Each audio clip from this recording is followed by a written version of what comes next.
Dr. Urban was very precise and he has a very specific instruction. So my agenda is exactly specific as directed. I'll only talk of a clinical presentation,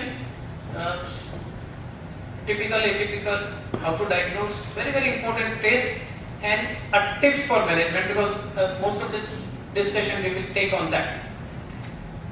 What are the clinical types of dengue? Okay, forget about all classifications. There are lots of classifications, CDC, WHO, your own experience, but this is what, are you dealing with it when it is a confirmed case of dengue? Is it an undifferentiated fever? Is it a severe dengue? Is it an expanded dengue syndrome or what we call an atypical presentation? Or your case is in high risk group? Okay, so this is how I am going to deal one each slide. Now, all of you are very well aware of the classical presentation of dengue. There is nothing new, every year we discuss, but this is how it starts classically. There is a prodrome symptoms like chills, there is a redness of the skin, face flushing. Remember, the facial flushing is one of the important pathognomic sign if you see the patient of a short duration fever. Okay, sudden onset of fever, chills. They don't have a rigors, the way we discuss in a malaria, and there is a muscle and bone pain.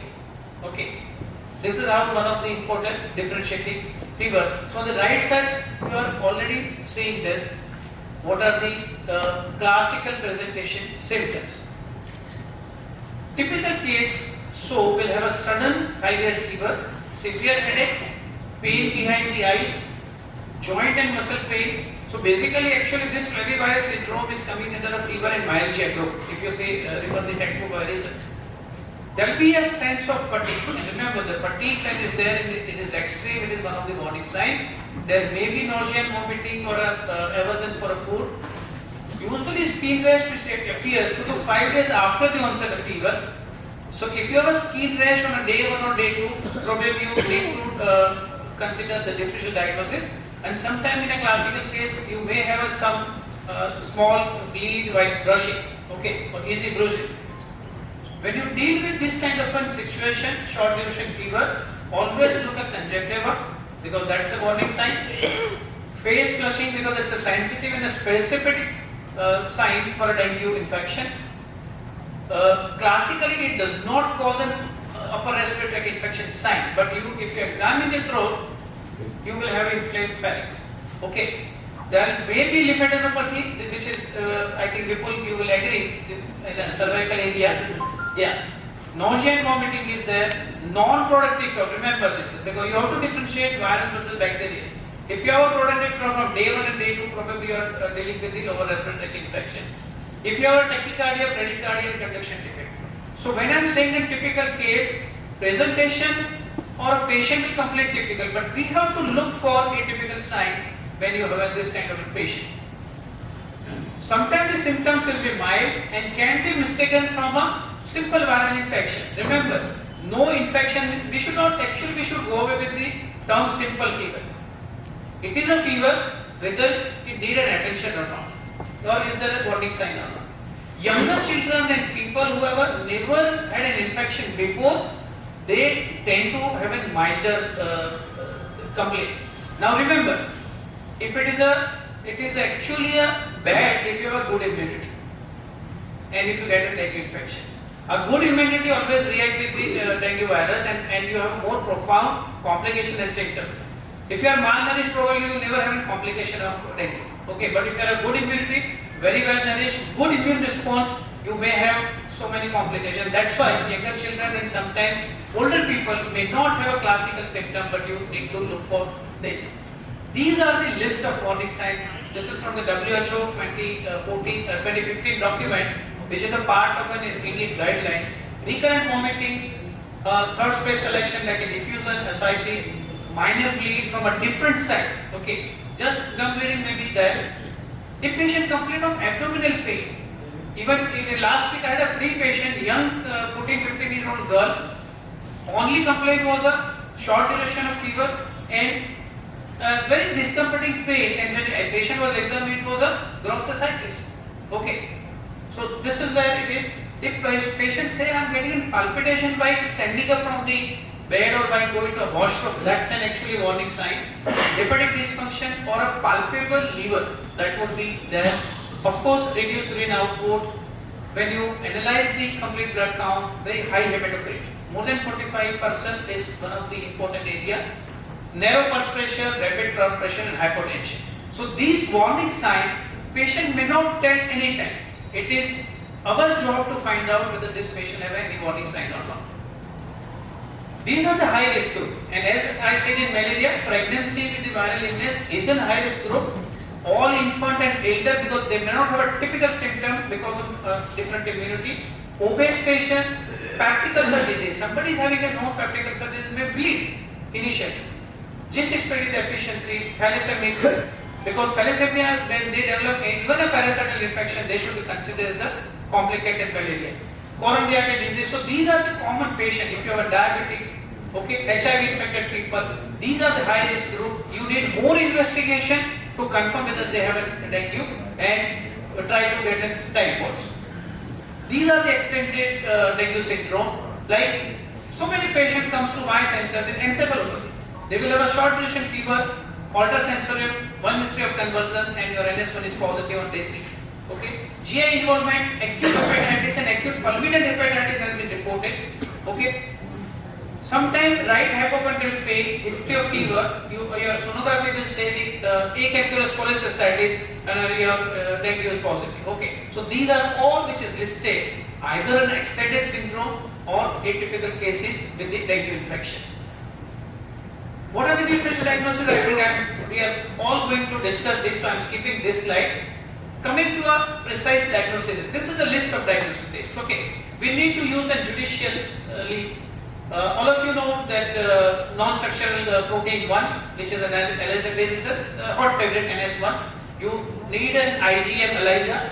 You need a dengue PCR if the patient is affording and facility is available. There is a scope for ELISA IgG. Okay, so this I will take one of the area, and of course as a routine we send a complete blood count, at least an SGPT if not the full liver function. APTT if it is your NS1 or something is positive is important test, along with the test required for the exclusion of other disease, whether you are suspecting chikungunya, suspecting malaria, you need an X-ray. So this is what the minimum dengue case when you are investigating. Dengue serology, okay, I'll go to just concentrate on the right side, primary dengue infection and secondary dengue infection. If you see the yellow line, this is an NS1, okay, and that is where the first 3 days it will start, it will last for 5 days and then it finish off. Okay, so if I come to this slide, this is what most important, you can see the days of the sickness and which test. So if I talk of the in the first 5 to 7 days, if you get an NS1, then probably there are high chances that you will diagnose. IgM, if you do on a day 1 or day 2 fever, it is going to be a negative. Okay. So if in the first 3 days, I will only order an NS1. If it is between 3 to 7, I will order both, because there is a chance that ELISA IgM will be negative, but your NS1 will pick up.